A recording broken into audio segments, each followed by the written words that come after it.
ikatan janji, bai'ah, jual beli. Jaminannya adalah surga. Nah, pertanyaannya, ya wajib bai'ah ya, wajib bai'ah. Namanya bai'ah itu adalah janji setia. Karena harus ada wakilnya untuk menyampaikan bai'ah kita. Tidak boleh kepada Nabi langsung, kan sudah tidak ada lagi Nabi. Harus ada penggantinya Nabi, yaitu imam. Makanya hadisnya, man mata bi ghairi imamin mataan maitata jahiliyah. Barang siapa yang mati tidak berimamah, matinya mati jahiliyah. Karena tidak ada Islam tanpa seperti yang disampaikan Umar bin Khattab itu, la islama illa bil jamaah, la jama'ata illa bil imamah. Tidak ada Islam tanpa jamaah, tidak ada jamaah tanpa imam. La jamaah illa bil ta'ah, tidak ada kepemimpinan kalau tidak ada taat, la ta'ata illa bil bai'ah. Tidak ada ketaatan kecuali dengan bai'ah. Satu versi ya, tapi hadis yang lain cuma sampai kepada ketaatan saja. Tapi wujudnya bai'ah itu harus disampaikan kepada tempat kita berbai'ah. Itu pemimpin. Nah, bai'ah di zaman Nabi kalau dia ingkar, cabut bai'ahnya itu murtad. Karena rusak syahadatnya. Itu namanya murtad. Nah, bagaimana dengan bai'ah hidayatullah? Ada pembahasannya ya. Baru kita buat pembahasannya di slide baru nanti. Bagaimana ketika orang sudah bai'ah di hidayatullah itu, sebelum itu. Bagaimana bai'atnya orang hidayatullah kepada pemimpinnya? Karena ada yang menyampaikan, kalau belum ketemu langsung Abdurrahman Muhammad, ya belum sah itu. Bagaimana menjelaskan itu? Di zaman Nabi jumlahnya masih sedikit, orang masih berada di Makkah dan Madinah, bai'atnya memang langsung kepada Nabi. Para sahabat itu langsung kepada Nabi. Tapi kemudian ketika Islam itu menyebar sampai penaklukan Persia Romawi, di zaman Umar bin Khattab, orang Persia, orang Romawi belum pernah ketemu khalifah, tapi dianggap sudah bai'ah. Bai'ahnya kemana? Komitmen untuk mengikuti khalifah melalui amir-amir atau pemerintah yang diutus ke sana. Jadi orang hidayatullah di Papua itu, kalau dia sudah komitmen menerima PDO, mentaati aturan dan secara lisan menyampaikan di depan kepemimpinan yang ada di sana, itu sudah bai'ah. Makanya kalau ula itu wajib bai'ah itu. Kalau marhalah ula itu, karena itu baru menjadi jamaah inti. Dia bai'ah itu. Apalagi kalau sudah ada wusta, dibaharui lagi bai'ah untuk taat dan seterusnya. Ya, kan ada macam bai'ah ya. Hanya saya menjelaskan ini bahwa wujudnya bai'ah orang hidayatullah tidak harus ketemu pemimpin umumnya. Karena di situ atiullah ati Rasul walul amri minkum, ada amir-amir yang ada di sana. Di tingkat DPD mungkin, DPW mungkin, atau dalam persatuan daurah marhalah secara departemental, dia bai'ah di situ. Komitmen ikut PDO, komitmen ikut aturan organisasi. Sesungguhnya itu sudah namanya bai'ah. Ya, bai'ah. Nah, berikutnya pernah ada krusial sekali di Gunung Tembak, beredar sampai di Makassar, bahwa katanya Ustaz Abdurrahman Muhammad menyampaikan kalau ada orang keluar dari Hidayatullah murtad. Beredar di Makassar. Ditelusuri siapa yang sebarkan, ada yang disebarkan. Pernah tinggal di Timika. Pesantren saya, tapi sebelum saya di sana. Kembali ke Gunung Tembak. Dicari, dipersasikan kepada jamaah. Ini sensitif ya, ibu-ibu ya, sensitif sekali. Pemimpin bilang, kapan saya bilang, tanggal berapa, jam berapa, bagaimana teks ceramah saya itu. Karena itu sama sekali tidak benar bagi Hidayatullah. Tidak benar. Akhirnya dia mengaku khilaf sendiri. Dia buat redaksi sendiri. Kenapa Bapak Pemimpin Umum betul-betul mengintrodusir itu sampai ke akar-akarnya? Karena orang keluar dari Hidayatullah itu tidak murtad. Apa jawaban selanjutnya ibu-ibu? Kenapa tidak murtad? Karena jati diri Hidayatullah adalah bukan jamaatul muslimin. Jati diri Hidayatullah adalah jamaatul minal muslimin. Bagian dari umat Islam, Ahlus Sunnah wal Jamaah. Kalau keluar dari Hidayatullah, tetap dia Islam. Kalau dia berada di Ahlus Sunnah wal Jamaah. Kelompok lain. Tapi tetap dia harus berimamah di tempat lain. Karena tidak ada sejarahnya orang berislam tidak berimamah. Tapi kemudian di lain waktu beliau menyampaikan, ya secara psikologi, secara moral adalah pengaruhnya. Orang pernah di Hidayatullah kemudian keluar, ada pengaruhnya tentang hubungan yang sudah dibangun sebelumnya. Luar biasa kan? Jadi ada masih beberapa orang itu, bahaya ini. Bahaya memang kalau keluar, tapi kemudian tidak murtad. Karena kita adalah jama'atu minal muslimin, apalagi kalau masuk di pembahasan tentang al-wasatiyah. Jadi seperti itu ibu-ibu yang hal-hal yang besar ya terkait dengan al-jamaah dan al-imamah di Hidayatullah yang kemudian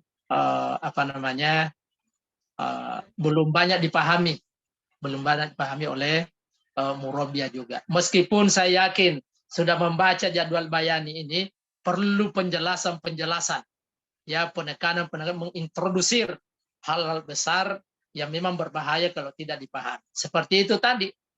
Ya, kejadian yang disebarkan begitu, Bapak Pemimpin Umum turun tangan karena itu menyalahi jati diri Hidayatullah. Namun itu secara psikologi, secara moral adalah pengaruhnya karena mereka sudah lama bersama dengan Hidayatullah. Nah, seperti itu yang bisa saya sampaikan pada pertemuan ini, Ibu-ibu, karena mendadak. Saya juga tidak sempat membuka jadwal bayani. Kenapa juga saya bisa menyampaikan inti-intinya? Karena dalam revisi, saya yang bertanggung jawab dengan usaha Hanifullah untuk al-jamaah ini.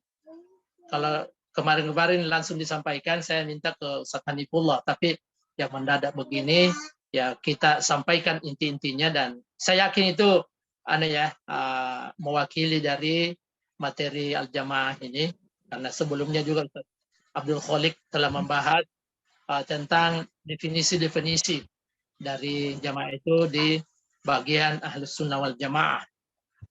Kemudian paling terakhir dari jamaah ini ada satu bayani yang kita tambahkan itu tentang mekanisme kepemimpinan Hidayatullah itu sangat teknis ya, sangat teknis. Kalau sekarang itu kepemimpinan Hidayatullah itu dibagi dua dalam garis besarnya. Makanya pemimpin umum itu disebut murabbi am. Pemimpin umum itu juga murabbi am. Ustaz Abdul Rahman Muhammad sebagai pemimpin umum organisasi itu turun ke DPP itu.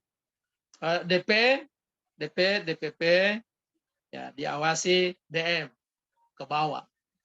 Tapi pemimpin umum sebagai murabbi am turunnya di murabbi nasional, murabbi Dewan Murabbi Pusat, kemudian ke murabbi. Jadi sekarang Hidayatullah itu ada kepemimpinan struktural, ada kepemimpinan spiritual. Jadi makanya saya ceramah tadi kan disuruh menjelaskan. Coba jelaskan itu kepemimpinan Hidayatullah hari ini. Jadi saya bilang terbagi dua secara garis besar. Kepemimpinan kepengurusan formal itu DPP ke bawah. Kepemimpinan spiritual, kultural itu DMP ke bawah sampai ke murabbi dan murabiah tentunya. Ya. Tapi kalau saya sebut Dewan Murabbi Pusat include di dalamnya Majelis Murabiah Pusat. Include karena di struktur induk kan tidak langsung tekstual begitu. Jadi sebenarnya Dewan Murabi Pusat itu apa namanya ya? Majelis Murabi Pusat sebenarnya itu partner langsung dari Dewan Murabi Pusat. Dewan Murabi Pusat. Jadi keputusan-keputusannya itu meskipun ke DPP afiliasinya, tapi sangat banyak hal yang beririsan, bahkan hampir seluruhnya beririsan dari program Dewan Murabi Pusat dan Majelis Murabi Pusat, begitu juga di tingkat wilayah. Nah, paling terakhir, supaya tidak apa namanya, tidak kasak-kusuk ya, membayangkan hidayatullah kepada imamah ke depan. Dulu waktu Abdullah Said sudah sakit, di Balikpapan sudah beredar isu di Makassar bahwa Hidayatullah itu seumur pendirinya. Begitu meninggal Abdullah Said, ya sudah bubarlah Hidayatullah itu, karena tidak muncul siapa figur yang akan menakodai Hidayatullah. Tidak terbayang. Nah, kalau sekarang ini insya Allah sumber daya, ya sumber daya banyak. Bagaimana siapa orang yang harus mengarahkan figur-figur Hidayatullah itu, yahduna bi amrina lamma sabaru wa kanu bi ayatina yuqinun. Insya Allah pada saatnya Allah akan munculkan. Nah, itu sudah diatur di PDO seperti itu. Kalau seperti ini, ya ada mekanismenya, ada rapat khusus istimewa.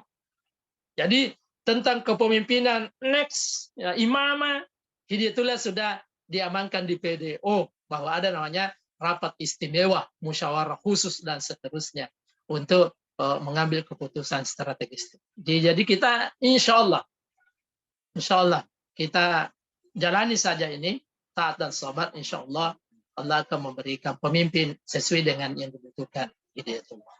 Demikian ibu-ibu yang saya hormati, saya ditunggu teman-teman untuk Samarinda lagi di Balikpapan ini untuk rapat umum persiapan silaturahim nasional setengah abad Hidayatullah, karena pas juga kami ditunjuk jadi ketua steering komite bersama OC nanti hari Ahad Senin rapat, dan saya beri bayangan kepada MMP ya. Jadi di Silatnas itu intinya GNH dan halaqah. Ya pada subuh setelah pencerahan seluruh peserta ini pemimpin umum bilang gambarannya kepemimpinan Hidayatullah itu di Silatnas. Setelah pada subuh dibagi seluruh peserta kepada halaqah, mungkin sekitar 300 halaqah. Yang murabinya sudah ditunjuk. Seluruh ujung kampus ini berhalaqah. Dan di situ sarapannya, di situ makannya. Jadi peleburan takliful qulub secara nasional, kemudian efektifnya kepemimpinan melalui halaqah. Dan itu sebenarnya murabbi itu wakilnya pemimpin secara spiritual untuk menggerakkan anggota Hidayatullah. Tapi jangan ambil kamplingnya orang. Jangan urusan struktur administrasi dan macam-macamnya masuk di situ. Ini bersifat spiritual, kultural, menyangkut manhaj dan jati diri Hidayatullah, dan kita nanti wujudkan di Silatnas. Nah, MMP tentu saja diserahkan mana itu untuk menunjuk murabi seluruh Indonesia, dan saya dengar sekitar 5.000 ya, atau 5.000 muslimat datang, ya dibagi per 20 orang butuh berapa murabi, dan itulah wujudnya kepemimpinan Hidayatullah secara spiritual dan kultural. Hadanallahu wa iyyakum ajma'in. Astagfirullahaladzim. Assalamualaikum warahmatullahi wabarakatuh. Waalaikumsalam warahmatullahi wabarakatuh. Syukran, jazakallah khair atas jaza. Alhamdulillah, ibu-ibu yang dirahmati Allah Subhanahu wa taala. Ustadz telah menyampaikan materi Imamah Jamaah 2 yang insya Allah memberikan wawasan yang sangat bermanfaat tentunya bagi kita sebagai kader-kader Hidayatullah yang akan menambah imunitas dan amunisi kita sebagai murabiah di wilayah tentunya. sehingga bahagia rasanya selalu ketika ada kegiatan-kegiatan seperti ini, Ustadz. Kita selalu termotivasi, bangkit kembali, semangat kembali untuk melaksanakan tugas-tugas kita, baik itu di struktural maupun spiritual. Seperti tadi Ustadz katakan. Ustadz mohon izin, apakah ada tanya jawab, ruang tanya jawab di sini atau bagaimana? Masih bisa, Bu, masih bisa. Oh iya. Baik, Ummahat. Ustadz memberikan waktu untuk kita bertanya. Dipersilahkan bagi teman-teman yang ingin bertanya, mengajukan pertanyaan. Persilahkan. Angkat tangannya, Bu.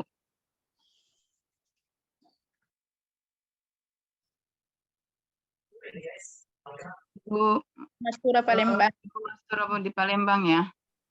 Iya. Mastura Palembang dipersilahkan. Bismillahirrahmanirrahim. Assalamualaikum warahmatullahi wabarakatuh. Ini Ibu Mastura Palembang ya. Seperti yang Ustadz katakan bahwa sebenarnya tidak ada masalah dalam hidup ini yang tidak bisa diselesaikan dengan cara musyawarah. Ketika Pak Abdullah Said masih hidup, kita yang santri-santri yang di asrama pun bagaimana memang benar-benar musyawarah itu dijadikan sebagai munajat, sehingga ketika kita musyawarah memang kita mengharap lintasan-lintasan ilhami yang dulu dikenal dengan wahyu sistem, sehingga semua saran-saran kita memang berdasarkan lintasan ilhami, sehingga ketika dibuka musyawarah semua peserta musyawarah duduk terdiam sambil istighfar, tidak ada yang ngomong sebelum dipersilahkan. Nah, permasalahan kemudian hasil musyawarah atau mufakat yang kita capai itu tidak dilakukan perubahan kecuali musyawarah kembali, dan benar-benar itu terlaksana dengan benar-benar kita samina wa ta'ala, ditugaskan di mana saja kita terima karena kita merasa itu memang benar-benar perintah dari Allah.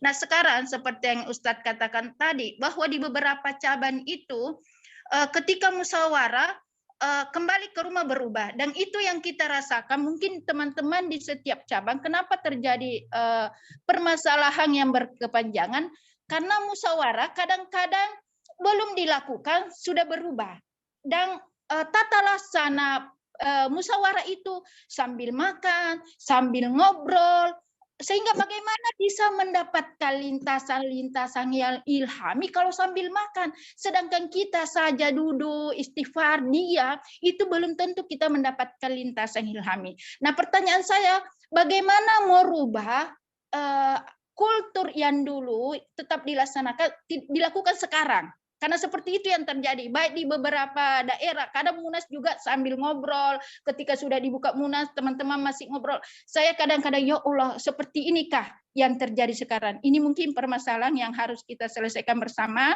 Terima kasih. Assalamualaikum warahmatullahi wabarakatuh.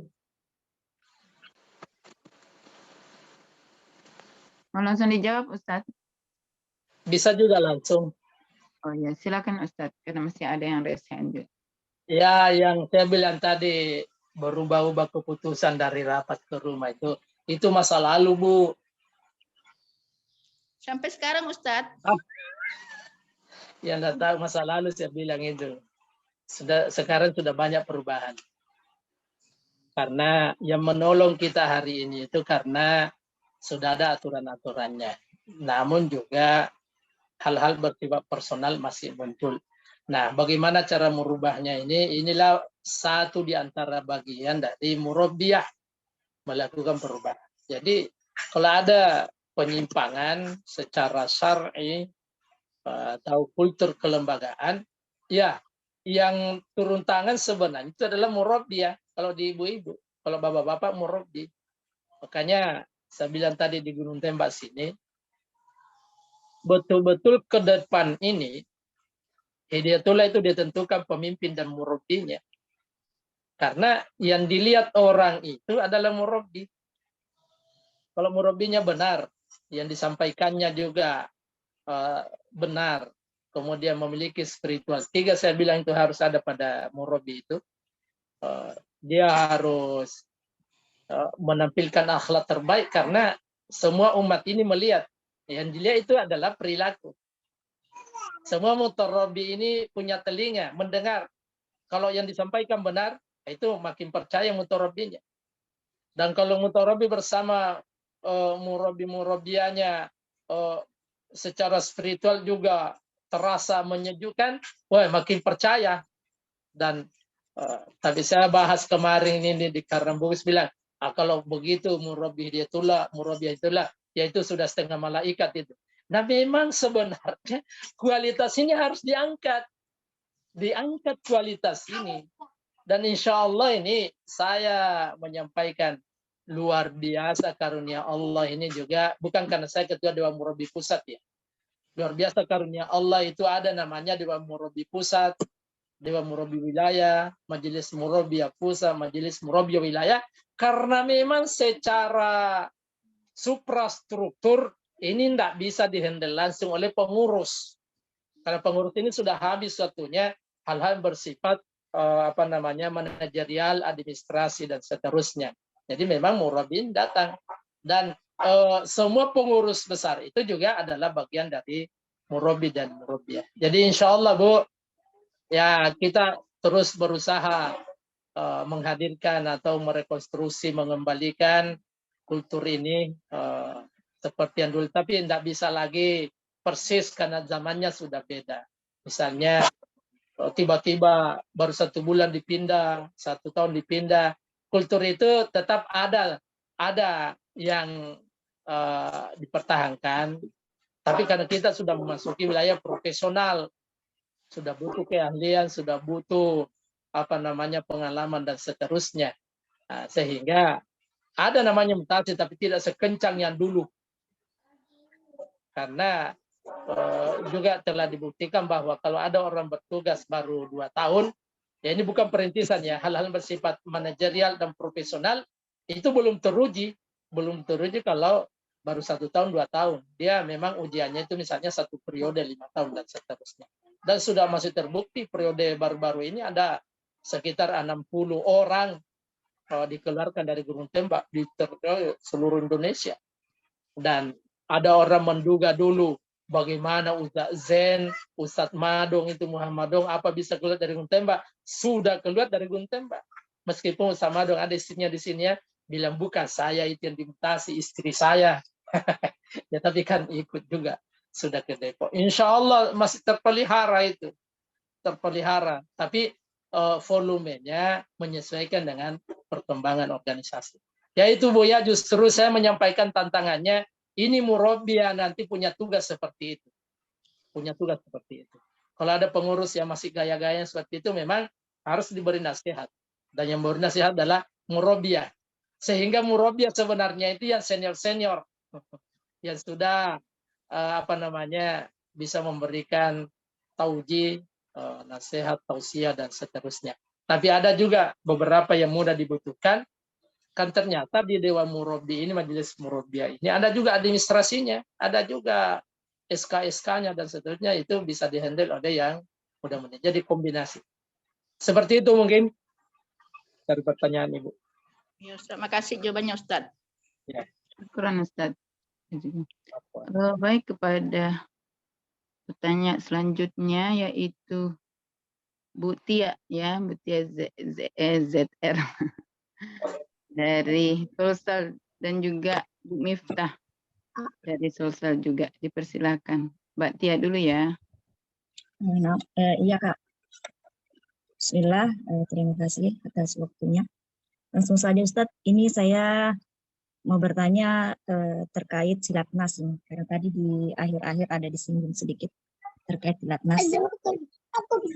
Saya mengkaitkan antara jamaah yang tadi Ustadz bahas di pertama dengan kegiatan Silatnas yang akan kita laksanakan, kegiatan akbar kita di Gunung Tembak insya Allah di bulan November. Yang saya mau tanyakan Ustadz, bagaimana sikap kita ya selaku mungkin kita pemimpin ya, entah murabiah kah atau pemimpin di struktural, untuk menyampaikan kepada anggota kita jika kita menemukan ada anggota atau kader bahkan ula maupun sudah wusto yang kita katakan, bahkan kalau ula itu sudah bisa terikat baiat seperti itu ya. Tentang tidak tertariknya dia dalam kegiatan silatnas. Tidak ada alasan, misalnya tidak ada alasan, cuman nggak minat aja begitu, nggak tertarik sama sekali untuk mengikuti silatnas seperti itu. Padahal tadi sampaikan Ustadz bahwa inti dari silatnas itu adalah kepemimpinan yang berimplementasi di dalamnya nanti adalah halakoh ya, untuk menjadikan kita bagaimana betul-betul membuktikan imamah jamaah kita. Nah, kalau kita menemukan anggota Ustadz, apa yang harus kita lakukan, apa yang akan kita katakan, apakah kita bilang oh ya itu pilihan misalnya, atau bagaimana Ustadz seperti itu? Ya, bicara silatnas ya, tapi ada kaitannya dengan kepemimpinan.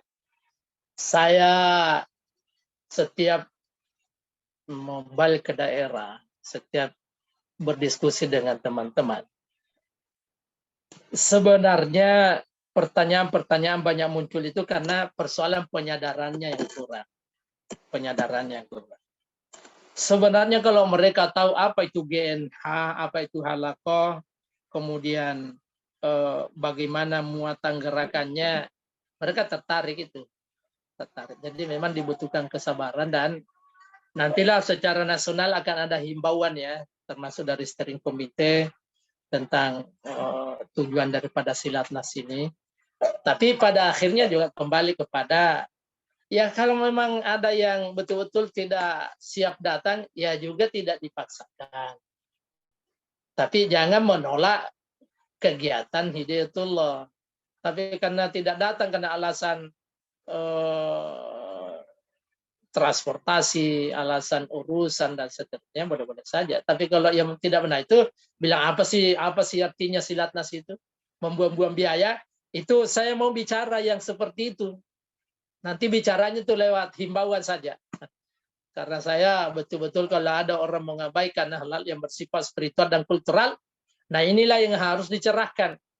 Makanya di kebijakan strategis Munas Hidayatullah Bapak-Bapak itu bertambahnya anggota, tapi tidak masuk dalam corong spiritual dan kultural, Hidayatullah bisa berkembang secara formal, tapi amal-amal usaha saja.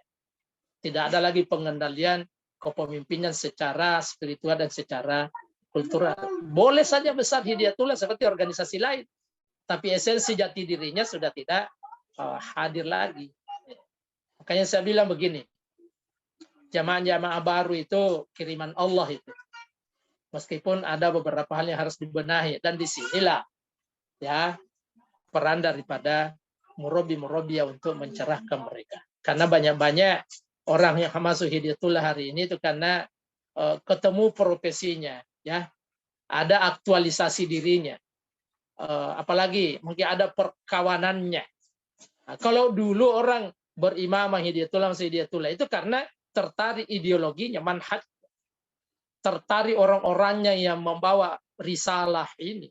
Kemudian langsung merasakan sentuhan spiritual ketika kunjungan ke Hidayatullah, baik di pusat maupun di cabang-cabang. Begitu. Nah sekarang ini visi misinya belum dipahami. Ya, apalagi sampai kepada bai'ah dan kemudian jati dirinya belum. Tapi mereka sudah ulak misalnya. Nah, ini bukan kesalahan melulu di mereka. Inilah urgensinya hadir murabbi. Insya Allah bisa diyakinkan itu kalau sudah tahu hakikat daripada GNH dan halaqah. Karena intinya bersilatnas ini adalah GNH dan halaqah itu agar kepemimpinan ini, manhaj dan kepemimpinan makin kuat dirasakan oleh jamaah. Saya pikir itu, Bu. Buti ya. Syukur Cukup Ustaz. ya. Apa? Baik, Bu Miftah dipersilahkan. Jazakallahu khair. Bismillahirrahmanirrahim. Terima kasih atas kesempatan yang diberikan kepada kami. Pembahasan Ustadz tadi, Masya Allah, saya senang sekali mendengar pembahasan Ustadz pada ayat ya ayyuhalladzina amanu atiiullah wa atiiur rasul dan seterusnya tentang pengambilan keputusan pada syura. Dan ini Masya Allah, saya lihat tadi bahwa betul-betul ketika fa'in tanaza'tum fi syai'in farudduhu ila Allah rasul tanpa ulil amri. ini pembahasan luar biasa bagi saya, Ustadz. Karena kenapa? Saya melihat kepada ini betul-betul terjadi di kepemimpinan Ustadz Abdullah Said rahimahullah. Ya, ini sangat terasa karena kenapa? Hampir dikatakan satu otak itu bisa menghandle semua permasalahan-permasalahan di cabang, dan solusi yang beliau berikan itu seperti syifa la yughadiru saqama. Ya, penyelesaian tidak meninggalkan rasa sakit sama sekali.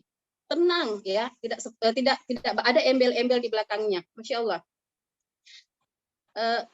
Betul sekali ayat ini. Yang ingin saya tanyakan Ustadz, aplikasi atau implementasi sekarang tentang ayat ini kepada struktur kita. Bahkan saya pernah mendengarkan salah satu Ustadz ketika saya bertanya tentang ini, beliau mengatakan bahwa selesaikan saja perbedaan itu malah di ulil amri dulu Ustadz, tidak boleh naik ke atas. Bahkan banyak kader yang ditekan sehingga masalah itu tidak lolos ke atas, ya. Sehingga karena tekanan itu akhirnya apa? Banyak masalah-masalah di bawah yang tidak diketahui oleh orang atas, sehingga mereka ekspos ke medsos. Bahkan lebih miris, apa kata mereka? Lebih bagus diekspos ke medsos ketika ada teman yang memperingatkan, apa kata mereka? Lebih bagus diekspos ke medsos agar orang atas cepat tahu. Masya Allah, Ustadz. Jadi menurut bertanya saya bagaimana